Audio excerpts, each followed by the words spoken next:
ઓમ શ્રી ગણેશાય નમઃ. જય શ્રી કૃષ્ણ મિત્રો. આજે આપણે મા લક્ષ્મી અને રાણી ધોબણની વાર્તા સાંભળીશું. મા લક્ષ્મીની વાર્તા કથા સાંભળવાથી મિત્રો મા લક્ષ્મીની અસીમ કૃપા આપણા પર વરસે છે. માં ખુશ થાય છે, આપણા ઘરે નિવાસ કરે છે. તો કથા વાર્તામાં પણ એટલી શક્તિ રહેલી હોય છે. અને મા લક્ષ્મીની વાર્તા કથા શુક્રવારના દિવસે, રવિવારના દિવસે, 11 છે, અમાસ છે, આવા વિશેષ તિથિ અને વાર પર લક્ષ્મીજીની કથાઓ જરૂર સાંભળવી જોઈએ. અમાસના દિવસે મા લક્ષ્મીનો જન્મ છે, માટે અમાસના દિવસે મા લક્ષ્મીની વાર્તા સાંભળવાનો ખૂબ મહિમા છે. તો મિત્રો આજે આપણે સાંભળીશું મા લક્ષ્મીની કથા. સાંજના કચરો વાળવા વિશેની કથા છે. મિત્રો સવારમાં બ્રહ્મ મુહૂર્તમાં કચરો વાળવો એ તો આપણે બધા જ જાણીએ છીએ અને ઘણા લોકો કરતા પણ હશે. પણ સાંજના જે 4 વાગ્યાનો કચરો વાળવાનો જે સમય છે, આ વિશે ઘણું બધું સમજવા જેવું છે. આ વાર્તામાં લક્ષ્મીજી કહે છે. ખૂબ જ સરસ મજાનો વિડીયો છે મિત્રો, અંત સુધી સાંભળજો. આ વાત લગભગ હજી સુધી કોઈ નહીં સાંભળી હોય તો એક વાર્તાના માધ્યમથી આપણે સાંભળીએ. આપણા વડીલ કહે છે કે સાંજે 4 વાગે કચરો જરૂર વાળવો જોઈએ. એમનું કહેવું એકદમ સાચું છે અને હજી પણ જે કહે છે આપણા વડીલો એ સાચું જ કહે છે. સાંજના 4 વાગે કચરો વાળવાથી ઘરની દરિદ્રતા જતી રહે છે. ઘરમાં સુખ સમૃદ્ધિનો વાસ થાય છે. સુખ સમૃદ્ધિના ભંડાર ભર્યા રહે છે. મા લક્ષ્મી એના જ ઘરમાં નિવાસ કરે છે જ્યાં સાફ સફાઈ સ્વચ્છતા હોય છે, ઝાડા નથી હોતા, જ્યાં દરિદ્રતા નથી રહેતી. જે સ્ત્રી વહેલી સવારે બ્રહ્મ મુહૂર્તમાં ઉઠીને કચરો વાળી સ્નાન કરીને રસોઈની સફાઈ કરે છે, રાતના રેઠા વાસણ નથી હોતા જેના ઘરમાં, ત્યાં મા લક્ષ્મીનો હંમેશા વાસ રહે છે. મા લક્ષ્મીનો હંમેશા ત્યાં આશીર્વાદ બન્યો રહે છે. એ ઘરમાં માતા લક્ષ્મી નિવાસ કરે છે. એ ઘરમાં બરકત દેવતાનો પણ વાસ રહે છે. ત્યાં ક્યારેય નુકસાન નથી થતું, હંમેશા નફો થાય છે. સાંજના 4 વાગ્યાનો કચરો વાળવો કેમ જરૂરી છે, આની એક પૌરાણિક કથા છે, એ હું તમને સંભળાવવા જઈ રહી છું. એક ગામમાં એક ધોબણ રહેતી હતી. તેનું નામ રાની ધોબણ હતું. તેને 2 દીકરા અને 2 દીકરાની વહુ હતી. ધોબણના પતિનું મૃત્યુ બહુ પહેલા થઈ ગયું હતું. રાણી ધોબણનો નિયમ હતો કે એ દરેક ગુરુવાર અને અમાસના દિવસે ઘાટ પર કપડાં ધોવા જતી ન હતી. એનું પૂરું જીવન લોકોના કપડાં ધોઈને જ નીકળ્યું છે. ગુરુવાર અને અમાસના દિવસે તે લોકોના કપડાં ધોતી ન હતી. બીજો તેનો નિયમ હતો કે ઘરમાં એ સાફ સફાઈ કરતી હતી. 4 રૂમનું મકાન હતું પણ હંમેશા ચમકતું રહેતું હતું. રાણી ધોબણે ક્યારેય ઘરમાં ઝાડા થવા દેતા ન હતા. એ રોજ સાંજ થતા પહેલા એ ઘરમાં કચરો વાળતી અને મુખ્ય મેન દરવાજા સુધી કચરો વાળતી હતી અને કહેતી હતી કે દરિદ્રતા ઘરેથી જાઓ અને સુખ સમૃદ્ધિ ઘરમાં આવો. એની આડોશી પાડોશી પણ સફાઈ વિશે રાણી ધોબણનું ઉદાહરણ આપતી હતી કે સાફ સફાઈ હોય તો રાણી ધોબણ જેવી.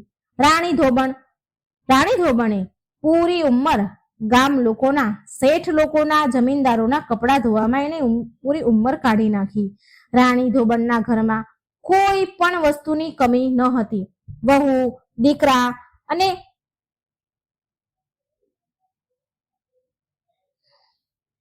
હવે વહુ અને દીકરા પણ કપડાં ધોવાનું કામ કરવા લાગ્યા, કારણ કે હવે રાણી ધોબણની ઉંમર થઈ ગઈ હતી.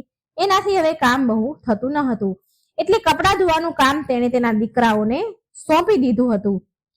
એ ઘરે જ રહેતી હતી. રાણી ધોબણ હવે ઘરે જ રહે છે, પણ ઘરની સાફ સફાઈ ની પૂરી જવાબદારી હજી એના ઉપર જ હતી. આખા ઘરનું કામ અને સાફ સફાઈ હજી એ રાણી ધોબણ જ કરતી હતી. એક દિવસની વાત છે, રાણી ધોબણ બીમાર પડી ગઈ એટલે એને ખાટલો પકડી લીધો. 2-4 દિવસ તો વહુએ ઘરની સાફ સફાઈ બહુ સારી રીતે કરી, પણ જેમ જેમ દિવસ વીતવા લાગ્યા તો ઘરની સાફ સફાઈનું ધ્યાન દેવાનું વહુએ બંધ કરી દીધું. આ બાજુ રાની ધોબણ પથારીમાં રહીને ઘરની હાલત જોઈને દુખી રહેવા લાગી. એક દિવસ એના દીકરાને કહ્યું કે બેટા, વહુઓને કહો ને કે ઘરની સાફ સફાઈ ચોખ્ખાઈ પર ધ્યાન આપે, રોજ સવારે અને સાંજે કચરો વાળે. નહીં તો આપણા ઘરમાંથી દરિદ્રતા, લક્ષ્મીજી ચાલ્યા જશે ને દરિદ્રતા આવશે, ઘરમાં દરિદ્રતાનો વાસ થઈ જશે દીકરાઓ. પણ બંને દીકરાઓએ એક કાને સાંભળ્યું અને બીજા કાનેથી કાઢી નાખ્યું.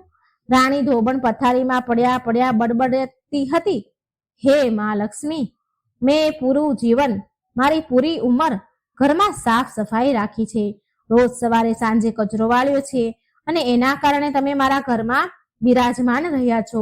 પણ હવે મારી વહુઓ નથી કરી રહી આ કામ, પણ તમે મારું ઘર છોડીને ક્યારેય ન જતા માં, મારા ઘરમાં દરિદ્રતા આવા ન દેતા. એક દિવસ માં લક્ષ્મીએ વિચાર્યું કે ધોબણની વહુને તો રસ્તા ઉપર લાવી જ પડશે, એને ભાન ઠેકાણે લાવવું જ પડશે. ત્યારે મા લક્ષ્મી એક વૃદ્ધ ડોશીનું રૂપ લઈને રાણી ધોબણની ધર્મની બહેન બનીને એમના ઘરે આવ્યા અને એમની સાથે એક લોખંડની પેટી પણ લાવ્યા હતા અને મા લક્ષ્મી તેમની સાથે રહેવા લાગ્યા. એટલે એક દિવસ બંને વહુએ ડોશી બનેલા લક્ષ્મીજીને પૂછ્યું, માસીજી, આ તમારી પેટીમાં શું છે? ત્યારે માતા લક્ષ્મી બનેલા ડોશી બોલ્યા, અરે વહુઓ, મારે કોઈ સંતાન નથી, પતિ પણ નથી રહ્યા, તો આ ધન ભરેલી પેટીને હું શું કરીશ? મેં વિચાર્યું કે મારી બહેનના દીકરાઓ પણ મારા જ દીકરાઓ છે ને, હું આ ધન તમને બંનેમાંથી એકને આપીશ, જે ઘરનું બધું જ સારી રીતે કામ કરશે અને જે હું કહીશ એ બધા કામ કરશે, તો હું એને આ ધન ભરેલી પેટી આપી દઈશ. હવે ધોબણની વહુઓ તો બહુ ખુશ થઈ ગઈ. બંને વહુઓ તેમની સાસુ અને માસીજીની ખૂબ સેવા કરવા લાગી. જેવું સાસુ અને ડોશી બનેલા લક્ષ્મીજી કહે એવો બંને વહુઓ હવે કરવા લાગી. વહુઓ પ્રેમથી રહેવા લાગી. તેમની વચ્ચે જે લડાઈ ઝઘડા થતા હતા એ પણ બંધ થઈ ગયા. રોજ સવારે બ્રહ્મ મુહૂર્તમાં ઉઠે અને પૂરા ઘરમાં કચરો વાળે અને પછી સ્નાન વગેરે કરી ચૂલો રસોડું બધું સાફ કરી અને ઘાટ પર કપડાં ધોવા જાય. સાંજે 4 વાગે કચરો વાળે. આવી રીતે પૂરો દિવસ કામ કરતી. ક્યારે આમ 1 મહિનો વીતી ગયો, કઈ ખબર જ ન પડી. એક દિવસ સાંજના સમયે બંને વહુઓએ સાસુ અને માસીજીની ખૂબ હસી હસીને વાત કરવાનો અવાજ સાંભળ્યો અને એ રાતે બંને વહુ વિચારે છે કે આ બંને ડોશીઓને તો ઊંઘ જ નથી આવી રહી. મોડી રાત સુધી ખબર નહીં શું વાતો કરી રહી છે. હવે આપણે સવારે ઉઠીને જ પૂછશું એમને. પછી બીજા દિવસે રોજની જેમ સવારે વહુઓ ઉઠી કચરા વાળ્યા, નાહી ધોઈ રસોઈ સાફ કરી. જ્યારે સાસુમાં અને ડોશી બનેલા લક્ષ્મીજીને ચા આપવા ગઈ વહુઓ, તો સાસુમાં તો સૂઈ રહ્યા હતા, પણ ડોશીમાં જે લક્ષ્મીજી હતા એ ક્યાંય દેખાયા નહીં.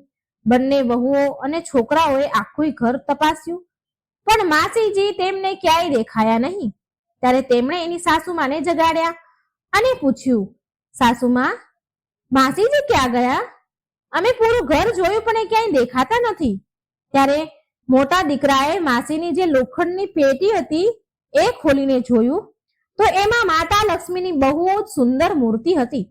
સાથે એમાં એક ચિઠ્ઠી પણ લખેલી હતી.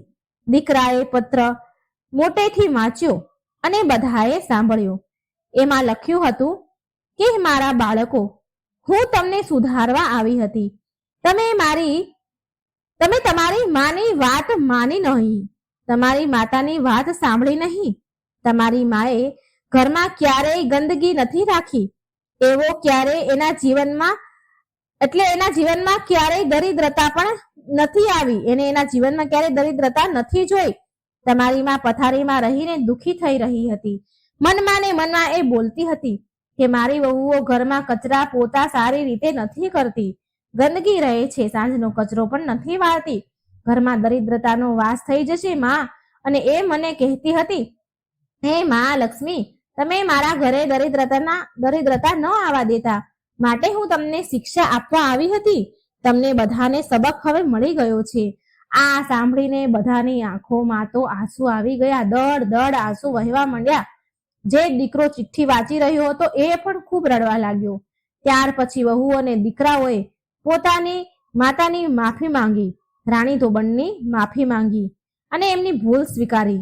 ત્યાર પછી મા લક્ષ્મી તેમની સામે સાક્ષાત રૂપમાં પ્રગટ થયા. બધાએ મા લક્ષ્મીના ચરણ પકડી લીધા અને તેમની ભૂલની માફી માંગી. માતા લક્ષ્મી બોલ્યા, મારા બાળકો, મેં જે તમને શીખ આપી છે એ હંમેશા યાદ રાખજો અને મારી વહુઓ, તમે આ વાતને પાલવે ગાંઠ બાંધી લો કે હું એ ઘરમાં નિવાસ કરું છું જે ઘરમાં સાફ સફાઈ રહે છે, જે ઘરમાં ઝાડા નથી હોતા, જ્યાં મોટાનું સન્માન થાય છે, બાળકોને પ્રેમ કરવામાં આવે છે, જે ઘરમાં લડાઈ ઝઘડા નથી થતા, પ્રેમથી રહે છે. હું એ ઘરમાં નિવાસ કરું છું સદાય માટે. બધાએ મા લક્ષ્મીના પગ પકડી લીધા અને માફી માંગી અને મા લક્ષ્મીએ એમને ઢગલો આશીર્વાદ દીધા અને રાણી ધોબણને કહ્યું કે આપણે આજે પણ બંને બહેનો જ છીએ અને જ્યારે તારું મૃત્યુ થશે તો તારા મૃત્યુ બાદ મારા લોકમાં જ તું નિવાસ કરીશ. જય હો મા લક્ષ્મી. તો મિત્રો, આ વાર્તાના માધ્યમથી મેં તમને જણાવ્યું કે ઘરમાં સાફ સફાઈ કરવી કેટલી જરૂરી છે અને સાંજના 4 વાગે કચરો વાળવો પણ ખૂબ જ જરૂરી છે. જ્યારે તમે સાંજે 4 વાગે કચરો વાળો છો ત્યારે વાળતા બોલતા જવું, આ જરૂર બોલું કે દરિદ્રતા દરિદ્રતા મારા ઘરેથી જાઓ અને સુખ સમૃદ્ધિ માતા લક્ષ્મી મારા ઘરે આવો. મિત્રો, આ બોલવાનું ભૂલશો નહીં મારી વાલી બહેનો. મિત્રો, આ ગૃહ મંત્ર છે કે દરિદ્રતા જાઓ, સુખ સમૃદ્ધિ માતા લક્ષ્મી મારા ઘરમાં આવો. આ ગૃહ મંત્રને ભૂલશો નહીં અને સવાર સાંજ કચરો વાળવા ટાઈમે જરૂર બોલજો. તો મિત્રો, તમને આ વાર્તા જરૂર ગમી હશે, સમજવા મળ્યું હશે તો આ વિડીયોને લાઈક કરજો, શેર કરજો અને આ ચેનલને સબસ્ક્રાઇબ કરવાનું મિત્રો ભૂલશો નહીં. હવે આપણે બીજી વાર્તા સાંભળીશું. શનિદેવ અને માતા લક્ષ્મીની આ ખૂબ જ સરસ કથા છે. શનિદેવ અને માતા લક્ષ્મી ખૂબ સરસ જ્ઞાન આપે છે. કહેવાય છે કે સ્વર્ગ લોકમાં એકવાર મા લક્ષ્મી અને શનિદેવ વચ્ચે બહેસ થઈ, દલીલ થઈ. લક્ષ્મીજી કહે, હું મોટી છું. શનિદેવ બોલ્યા, હું શ્રેષ્ઠ છું. બંને વચ્ચે જ્યારે નિર્ણય ન થયો કે બંનેમાંથી શ્રેષ્ઠ કોણ છે, એટલે તેમણે ધરતી પર જઈને કોઈ ઈમાનદાર રાજા પાસે જઈને નિર્ણય લેવાનું નક્કી કર્યું. એ દિવસોમાં ધરતી ઉપર પ્રયાગરાજમાં શ્રીવત્સ નામના એક રાજા રહેતા હતા. એ તેમના ન્યાય માટે બહુ પ્રસિદ્ધ હતા. દૂર દૂર સુધી શનિદેવ અને માતા લક્ષ્મી શ્રીવત્સ પાસે ગયા અને ઝઘડાની વાત કહી કે અમારા બંનેમાં શ્રેષ્ઠ કોણ છે એ સાબિત નહીં થઈ રહ્યું, તો તમે અમને નિર્ણય કરો, અમારો નિર્ણય કરો.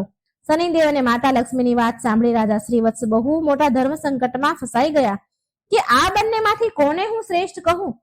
જો શનિદેવને શ્રેષ્ઠ કહીશ તો મા લક્ષ્મી રિસાઈ જશે અને જો મા લક્ષ્મી રિસાઈ ગયા તો મારા રાજ્યનો ધન વૈભવ સંપત્તિ નષ્ટ થઈ જશે.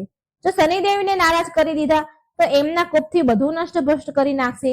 રાજા જ્યારે કોઈ નિર્ણય પર પહોંચ્યા નહીં તો શનિદેવ અને મા લક્ષ્મી રાજાને 1 મહિનાનો સમય આપીને ચાલ્યા ગયા અને કહ્યું કે અમે 1 મહિના પછી આવીશું, ત્યાં સુધી તમે બરાબર વિચાર કરી લો. મિત્રો, તેમના ગયા પછી રાજાની ઊંઘ હરામ થઈ ગઈ. એ દરેક ક્ષણે એ જ વાતનો વિચાર કરતા કે 1 મહિના પછી જ્યારે શનિદેવ અને માતા લક્ષ્મી આવશે તો કોને શ્રેષ્ઠ કહેશે, શું નિર્ણય લેશે. રાજા સામે પરિસ્થિતિ બહુ વિકટ હતી કે એકને મોટો કહીશ તો બીજાને ખોટું લાગશે અને આમ થવાથી એમના પર રાજ્ય પર બહુ સંકટ આવશે મોટું. રાજાને એક ચિત્રાંગના નામની પતિવ્રતા રાણી હતી. પતિને અત્યંત ચિંતામાં જોઈને રાણીએ પૂછ્યું, અરે મહારાજ, તમને શેની ચિંતા છે? શું વાત છે? કેમ તમે ચિંતામાં બેઠા છો? કૃપા કરી તમારી દુઃખ ચિંતા મને કહો. રાજાએ એની પત્નીને બધી વાત કરી, માતા લક્ષ્મીની, શનિદેવની. રાણીએ રાજાને એક સુઝાવ આપ્યો કે જુઓ, તમારે તમારા મુખેથી કોઈ પણને શ્રેષ્ઠ કહેવાનું નથી, નાનો કે મોટો કહેશો નહીં.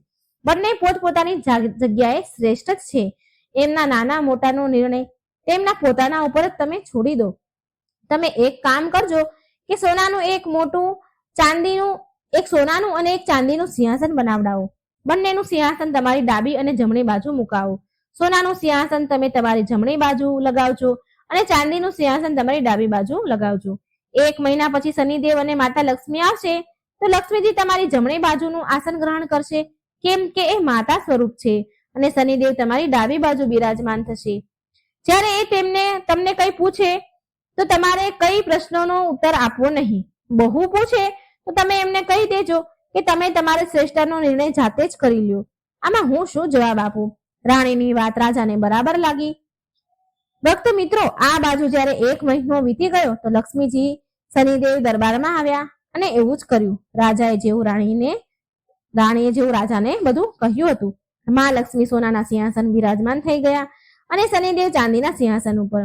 પછી જ્યારે તેમણે રાજા પાસે એમના શ્રેષ્ઠ થવાનો નિર્ણય માંગ્યો તો રાજાએ કહ્યું કે તમે બંને એ જાતે જ નાના મોટા હોવાનો નિર્ણય નક્કી કરી લીધો છે, તો આમાં હું શું કરી શકું? ભક્ત મિત્રો, આ સાંભળી ભગવાન શનિદેવ નારાજ થઈને ત્યાંથી ચાલ્યા ગયા. માતા લક્ષ્મી કહે છે, પુત્ર શનિદેવ તમારાથી નારાજ થઈ ગયા છે અને તેના કોપના કારણે તમારા પર બહુ સંકટ મોટું આવી શકે છે, પરંતુ તમે ચિંતા ન કરો, હું તમારી સાથે જ છું.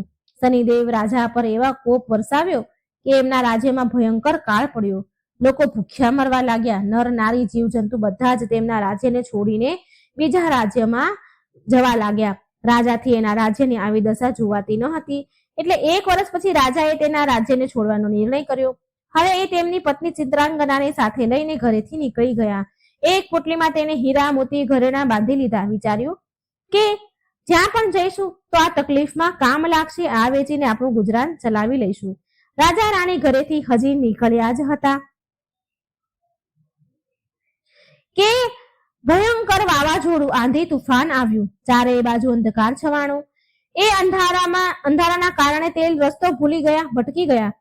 સમજણ ન પડી કે શું કરવું, ક્યાં જવું. જ્યારે માતા લક્ષ્મીએ નાની એવી કન્યાનું રૂપ લઈને આવ્યા અને ફાનસના પ્રકાશથી તેમને એક નદીના કિનારે પહોંચાડી દીધા. નદીના કિનારે છોડીને મા લક્ષ્મી ચાલ્યા ગયા. હવે રાજા રાણી આગળ સમસ્યા હતી કે નદીને પાર કેવી રીતે જવું, નદી કેવી રીતે પાર કરવી. હજી આમ વિચારતા હતા કે શનિદેવ એક નાવિકનું રૂપ એક નાવ લઈને પહોંચી ગયા, જ્યાં રાજા રાણી ઊભા હતા કિનારે. રાજાએ નાવિકને નદીની પેલે પાર લઈ જવા માટે આગ્રહ કર્યો તો નાવિક બનેલા શનિદેવ કહે છે કે તમને પેલે પાર તો પહોંચાડી દઈશ, પણ મારી નાવડી બહુ કાચી છે, નબળી છે. આમાં એક વારમાં માત્ર એક જ સવારી બેસી શકે છે. રાજા કહે છે, ઠીક છે, ચાલો એક એક કરીને અમને પેલે પાર ઉતારી દો. નાવિક બનેલા શનિદેવ રાણીને પેલે પાર પહોંચાડી દીધા. બીજી વારમાં રાજાને લઈ ગયા. ત્રીજી વારમાં એ નાવિકે રાજાના ધનનું પોટલું રાખી લીધું, પણ એ નાવિક તો સ્વયં શનિદેવ હતા, માટે ધનનું પોટલું લઈ નદીને વચ્ચોવચ ગાયબ થઈ ગયા. હવે તો રાજા રાણી પાસે ધન પણ ના રહ્યું. હવે તો ખાવાનું શું, ભોજનનું સંકટ ઊભું થયું. જે ધન હતું એ તો ચાલ્યું ગયું. ખરું સંકટ આવ્યું. પણ રાજા ઘણો ધીરજવાન હતો, ધીરજ ધારણ કરેલો હતો. ભગવાનની ઈચ્છા સમજીને ત્યાંથી આગળ ચાલ્યા. ચાલતા ચાલતા રાજા એક ગામમાં પહોંચ્યા. ત્યાં ગામના લોકો જંગલમાંથી લાકડા કાપીને વેચતા હતા.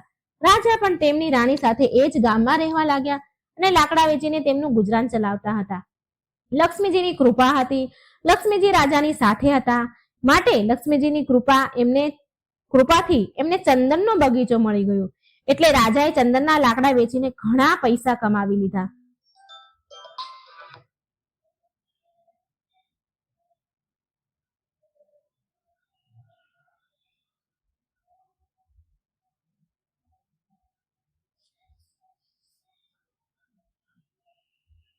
હવે તો રાજા રાણીનું જીવન સુખપૂર્વક વીતવા લાગ્યું. રાજા અને રાણીની શાંતિ, સુખ ચેન જોઈને શનિદેવે હજી બીજી એક ચાલ રમી.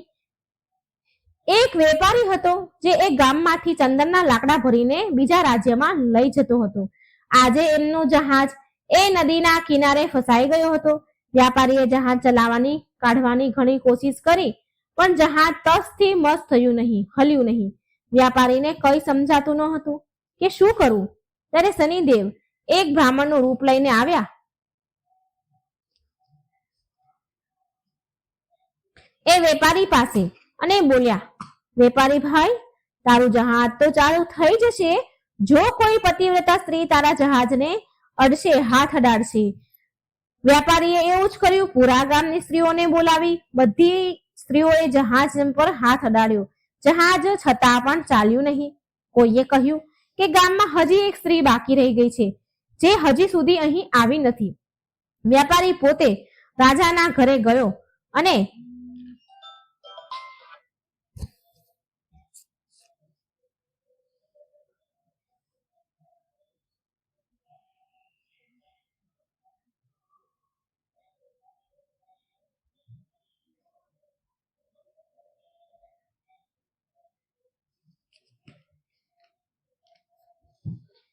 એ સ્ત્રી બીજી કોઈ નહીં પણ રાણી ચિત્રાંગના જ હતી. વ્યાપારી જ્યારે રાણીને નિમંત્રણ આપ્યું તો રાણીએ ત્યાં જવા માટે ના કહી દીધી અને કહ્યું કે આ સમયે મારા પતિ જંગલમાં લાકડા કાપવા માટે ગયા છે. હું તમારા જહાજ પાસે નહીં આવી શકું. મારા પતિની રજા વગર હું ન આવી શકું. વ્યાપારી સમજી ગયો કે આ સ્ત્રી જ પતિવ્રતા છે અને આ સ્ત્રી જ એના જહાજને નીકાળી શકે. પાછો એ સાંજના સમયે એના ઘરે ગયો. એ સમયે રાજા શ્રીવત્સ એમના ઘરે જ હતા, માટે તેમણે આ નિમંત્રણ સ્વીકાર કરી લીધું. જ્યારે રાજાએ રાણીને કહ્યું ચિત્રાંગનાને કે જહાજને હાથ અડાડે જેનાથી જહાજ નીકળી જાય, તો રાણીએ એના પતિની વાત માની અને એના કહેવાથી જહાજને હાથ અડાડી દીધો અને જહાજ તો હલવા લાગ્યું, ચાલવા લાગ્યું. આ જોઈ વ્યાપારીના મનમાં તો પાપ જાગ્યું કે આ સ્ત્રીને હું મારી સાથે લઈ જાઉં. આ સ્ત્રી બહુ સુંદર પણ છે અને જો ક્યાંક કોઈ વાર જહાજ ફસાઈ પણ ગયું તો આનો હાથ અડાડીશ તો નીકળી જશે. આમ વિચારી વેપારીએ ચાલુ જહાજમાં રાણી ચિત્રાંગનાને ખેંચી લીધી, જહાજમાં તેની સાથે ખેંચી લીધી અને જહાજ લઈને ચાલતો થયો. અને રાજા તો બિચારો બૂમો પાડતો રહી ગયો, પરંતુ ત્યાં સુધીમાં તો જહાજ ઘણું બધું દૂર થઈ ચૂક્યું ગયું. રાણી અત્યંત રૂપવતી હતી. એને જોઈને વેપારીના મનમાં પાપ આવ્યું. એ તેને પત્ની બનાવવાનો વિચાર કરવા લાગ્યો. રાણીને વેપારી છેડછાડ કરી રહ્યો હતો, એટલે એની છેડછાડ કરવાથી રાણી કંટાળી અને સૂર્યદેવને પ્રાર્થના કરે છે કે તેને એના સતીત્વની રક્ષા કરવા માટે કોઢ આપી દે. ભગવાન સૂર્યનારાયણને કહે છે કે મારું સતીત્વનું રક્ષણ કરવા માટે મને કોઢ વાળી કરી દો. એ જ સમયે સૂર્યદેવે પ્રાર્થના સ્વીકારી અને એ જ ક્ષણે રાણીના શરીરે કોઢ ફૂટી નીકળ્યો. એકદમથી રાણી કદરૂપી થઈ ગઈ. આવું કદરૂપું શરીર જોઈને વેપારી એની પાસે જતો તો ન હતો, પણ એ રાણીને હંમેશા તેની સાથે રાખતો હતો. આ બાજુ રાજા રડતા રડતા નિરાશ થઈને નદી કિનારેથી ચાલ્યો ગયો. એ ત્યાં વાટ જોઈને ઊભા હતા. રાજા એમ વિચારીને ઊભા હતા પહેલા કે ક્યાંક ફરી અહીંથી જહાજ નીકળે અને રાણીને છોડાવી લઉં. અંતે તેમને ઘણી શોધ કરી, જહાજ પાછું આવ્યું નહીં, પણ જહાજની કઈ ખબર મળી નહીં. તો રાજા નદી કિનારે આશ્રમના સાધુ સાથે રહેવા લાગ્યા. હવે રાજા ત્યાં સાધુઓની સેવા કરે છે અને તેમની ગાયોને ચરાવે. ગાયના ગોબરમાંથી છાણા બનાવતા હતા. છાણા લક્ષ્મીજીની કૃપાથી સોનાના બની જતા હતા. આ કારણથી રાજા પાસે બહુ બધા સોનાના છાણા થઈ ગયા. એકવાર એ જ વેપારી જે રાજાની પત્નીને લઈ ગયો હતો એ જ જહાજ લઈને નદી કિનારે આવ્યો. એટલે રાજાએ સોનાના છાણા બતાવીને વેપારીને કહ્યું, જો તમે મને તમારી સાથે લઈ જશો તો આ સોનાના બધા જ છાણા હું તમને આપી દઈશ. વેપારી રાજાને ઓળખી તો ગયો હતો કે આ પેલી રાણીનો પતિ છે, પણ સોનાની જે છાણા હતા સોનાના એની લાલચમાં તેને પોતાની પાસે જહાજમાં બેસાડી લીધો. છાણાને પણ જહાજમાં ભરાવી લીધા અને ચાલતો થયો. થોડે દૂર ગયા બાદ એ વેપારીએ રાજાને નદીમાં ફેંકી દીધો. રાજાની ચીસો અવાજ સાંભળીને રાણીને ખબર પડી ગઈ, તો એને તરત જ એક તકિયો પાણીમાં ફેંકી દીધો અને એ તકિયાના સહારાથી રાજા એક પુલ ઉપર પહોંચી ગયા, જ્યાં આવતા જતા જહાજો પાસેથી મહેસૂલાત એટલે કે પૈસા જે કર કહીએ એ લેવામાં આવતું હતું. રાજાને ત્યાંના લોકોએ નીકાળી લીધો. એ લોકોએ રાજાને પૂછ્યું કે તમે કોણ છો અને ક્યાંથી આવ્યા છો? તો રાજાએ કહ્યું કે હું એક અત્યંત દુઃખી આદમી છું, તેનું બધું જ લૂંટાઈ ગયું છે, તેની પાસે હવે કંઈ જ બચ્યું નથી. ત્યાંના લોકોએ શ્રીવત્સ રાજાને લઈને ત્યાંના જે રાજા હતા તે નગરના ત્યાં લઈ ગયા. શ્રીવત્સ રાજાએ ત્યાંના રાજા પાસે નોકરી માંગી. રાજાએ શ્રીવત્સને તેના બગીચામાં માળીનું કામ આપ્યું. હવે જ્યાં રાજાના બગીચામાં કામ શ્રીવત્સ કરે છે તો એ રાજાને એક સુંદર પુત્રી હતી. એના માટે નિત્ય ફૂલોનો સુંદર ગજરો એક માલણ લઈને આવતી હતી. એકવાર રાજકુમારીએ માલણને પૂછ્યું કે આજકાલ ગજરો કોણ બનાવે છે? બહુ સુંદર ગજરા બનાવે છે. માલણ બોલી કે એક નોકર નવો આવ્યો છે જે બહુ જ સુંદર ગજરા બનાવે છે. રાજકુમારીએ એક નોકરને જોવાની ઈચ્છા વ્યક્ત કરી અને બગીચામાં જોવા ગઈ. ત્યારે રાજકુમારે રાજા શ્રીવત્સને જોયા તો એ એના ઉપર મોહિત થઈ ગઈ. એને એ રાજા પસંદ આવી ગયા અને રાજા સાથે લગ્ન કરવાની જીદ પકડી બેઠી. તો જે રાજકુમારીના પિતા હતા એને ઘણી સમજાવી રાજકુમારીને, પરંતુ રાજકુમારી માની નહીં. એટલે તેમણે લાચાર થઈને તેની પુત્રીના વિવાહ તે નોકર રાજા શ્રીવત્સ સાથે કરાવી દીધા અને એક જંગલમાં મકાન આપી દીધું રહેવા માટે. ધીરે ધીરે સમય ગયો, થોડો દિવસ વીત્યો તો રાજા શ્રીવત્સ રાજકુમારીને કહે છે કે આમ બેકાર કામ વગર બેસીને રહેવું મને ગમતું નથી. તમારા પિતાને કહો કે મને જહાજની મહેસૂલાત કરવાનું નોકરી આપે, ઠેકો આપે. રાજકુમારી એના પિતા સામે પ્રસ્તાવ મૂક્યો તો રાજા માની ગયા. હવે તો શ્રીવત્સ ત્યાં આવનારા જહાજો પાસે મહેસૂલાત વસૂલ કરે છે. આ પ્રકારે જ્યારે 7 વર્ષ વીતી ગયા તો શનિદેવનો પ્રભાવ પૂરો થવા આવ્યો. તો એક દિવસ વેપારીનો જહાજ ત્યાંથી નીકળ્યો તો શ્રીવત્સે એ જહાજને રોકી લીધો, આગળ જવા ન દીધો, હલવા ન દીધો. વેપારીને આ જોઈને ઘણો ક્રોધ આવ્યો, ગુસ્સો આવ્યો. વેપારીને ઘણો ગુસ્સો આવ્યો.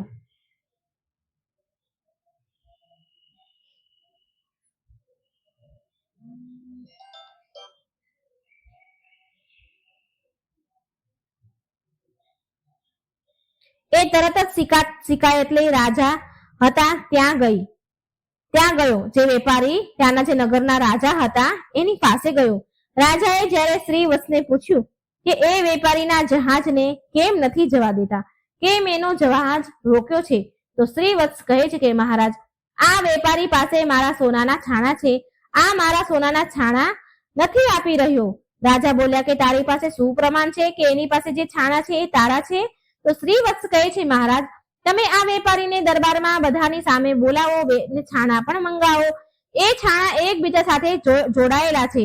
જો આ વેપારી એને છૂટા પાડી દે તો એ બધા છાણા એના, અને જો એ છાણાને નથી ઉખાડી શકતા, નથી છૂટા પાડી શકતા, તો હું એ છાણાને છૂટા પાડીને બતાવીશ. હવે એ છાણાઓને દરબારમાં લાવવામાં આવ્યા. વેપારીને કહેવામાં આવ્યું, જો આ છાણા તારાથી છૂટા પડી જશે તો તારા, અને જો આ છાણા તારાથી છૂટા નહીં પડે, જો તું નહીં પાડી શકે, તો આ છાણા તારી પાસેથી લઈ લેવામાં આવશે. મિત્રો, તે વેપારીએ છાણાને સાંજ સુધી છૂટા પાડવાની કોશિશ કરી, પણ એનાથી એક પણ છાણું છૂટું પડ્યું નહીં. અંતમાં જ્યારે સાંજ થઈ ગઈ તો રાજાનો જમાઈ જે હતા શ્રીવત્સ, એનો વારો આવ્યો અને તેણે એક ક્ષણમાં છાણાને છૂટા પાડી દીધા. તો રાજાએ પૂછ્યું કે તું કોણ છે ભાઈ? તો શ્રીવત્સ રાજાએ બધી જ એની વાત કહી, જે શનિદેવ લક્ષ્મીજીનું જે પણ ઘટના બની બધી જ વાત કહી કે મહારાજ, આણે મારી પત્ની ચિત્રાંગનાને પણ આ વેપારીએ મારા પાસેથી છીનવી લીધી છે. કૃપા કરી મને મારી રાણી પાછી અપાવી દો. દર્શક મિત્રો, રાજાએ વેપારીને કહીને તરત જ ચિત્રાંગનાની પાલખી મંગાવી અને વેપારીને પકડીને કડક સજા આપી. ચિત્રાંગનાએ સૂર્યદેવને પ્રાર્થના કરી કે મારા રૂપને ફરી પહેલા જેવું કરી દો. મિત્રો, ભગવાન સૂર્યદેવની કૃપા રાણી ઉપર વરસી અને સુંદર થઈ ગઈ. રાણી સૂર્યદેવે એની પ્રાર્થના સાંભળી અને રાણીને સુંદર બનાવી દીધી. રાજાએ, જે ત્યાંના રાજા હતા નગરના, એ રાજાએ આદર સાથે ઘણું બધું ધન આપ્યું, વિદાય કર્યા. સાથે પેલી ચિત્રાંગનાને પણ પોતાની દીકરી માની લીધી. ધન દોલત આપીને રાજાને પ્રેમથી વિદાય કર્યા. રાજા ફરી એના રાજ્યમાં પાછા આવ્યા અને સિંહાસન ઉપર સવાર થઈ ગયા. એક દિવસ શનિદેવ પ્રગટ થઈને રાજા શ્રીવત્સને કહ્યું કે રાજન, મારી અને લક્ષ્મીજીની ચર્ચા તો એક બહાનું હતું. અમે તો તમારા સત્યની પરીક્ષા લઈ રહ્યા હતા. હવે હું તમને બતાવું છું કે કયા લોકો પર હું કોપ વરસાવું છું અને કયા લોકો પર આશીર્વાદ વરસાવું છું, કયા લોકોનો હું નાશ કરું છું. નંબર 1 છે વિપત્તિમાં, પણ જે તેના ધર્મ અને સત્યનો ત્યાગ ન કરે એનો ક્યારેય નાશ નથી થતો, પણ દેવતા લોકો પણ એની સહાય કરે છે ઉપરથી. બીજા નંબરમાં છે ગરીબી આવવા છતાં પણ અન્યાયનો માર્ગ ન પકડે, પાપનું ધન ન ખાય, તે લોકોને દેવતા પણ સદાય એની કૃપા કરે છે, એની કૃપાના પાત્ર બને છે. દેવતા હંમેશા એની સહાય કરે છે. હું એનું ક્યારેય ખરાબ નથી કરતો અને લક્ષ્મીજીની કૃપા સદા પણ એના ઉપર બની રહે છે. ધન સંપત્તિ પામી પણ જે અભિમાન ન કરે, વૃદ્ધ અને ગુરુજનોને માન સન્માન આપે, આદર આપે, એમની સેવા કરે, દિનહીનોનું જે અપમાન ન કરે, ગરીબોનું અપમાન ન કરે, એનું ખરાબ નથી કરતા પણ તેની સહાયતા કરે છે, તે હંમેશા મારી કૃપાના પાત્ર બને છે. મારી કૃપાથી લોકો પળવારમાં ધનવાન બની જાય છે અને પળવારમાં પણ માત્રમાં જ કંગાળ બની જાય છે. જાઓ રાજા, મારા વરદાનથી તારું રાજ્ય ફરી સંપન્ન થઈ જશે. ધન દોલતથી, ધન ધાન્યથી સંપન્ન થઈ જશે. દરિદ્રતા તારી પાસે ક્યારેય નહીં આવે. તારી પ્રજા ખુશહાલ રહેશે. રાજાને વરદાન આપી શનિદેવ અને માતા લક્ષ્મી ત્યાંથી ચાલ્યા ગયા. મિત્રો, તો તમને સમજાઈ ગયું હશે કે શનિદેવની કૃપા કેવી રીતે થાય, માં લક્ષ્મી કેવી રીતે આપણા ઘરે આવે. મિત્રો, મને આશા છે કે આ લક્ષ્મીજીની વાર્તા તમને ખૂબ ગમી હશે. તો વિડીયો સારો લાગે તો લાઈક અને શેર કરજો અને ચેનલને સબસ્ક્રાઇબ કરવાનું ભૂલશો નહીં. જય શ્રી કૃષ્ણ. રાધે રાધે. Thank you.